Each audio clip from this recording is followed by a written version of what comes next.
రామరాజు అయితే ధీరజ్ని అనరాని మాటలన్నీ అంటూ ఉంటాడు. అది విని అక్కడ ఉన్న వేదవతి అయితే, ఏమండి వాడిని ఏమనకండి, వాడు ఏది చేసినా మన మంచి కోసమే చేస్తాడండి, వాడు అలా ఎందుకు చేశాడో ఏంటో, మీరు వాడిని ఏమైనా అంటే నేను ఊరుకోనని చెప్పి వేదవతి అంటూ ఉంటుంది. అది వినగానే అక్కడ ఉన్న రామరాజు అయితే, చూసావరా నిన్ను కళ్ళల్లో పెట్టుకొని చూసుకుంది మీ అమ్మ, అలాంటి మీ అమ్మ మీ నాన్న నన్ను మా ఇద్దరిని కూడా అన్యాయం చేసి నువ్వు ఇలా చేసావు.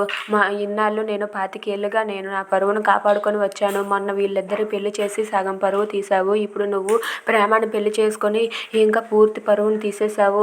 ఇన్నాళ్ళు నేను కష్టపడిన కష్టం అంతా వృధా అయిపోయిందని చెప్పి ధీరజ్ని రామరాజు అయితే అనరాని మాటలన్నీ అంటూ ఉంటాడు. అది విని వేదవతి నర్మద అయితే ఏం చెయ్యలేక అలా మౌనంగా ఉండిపోతారు.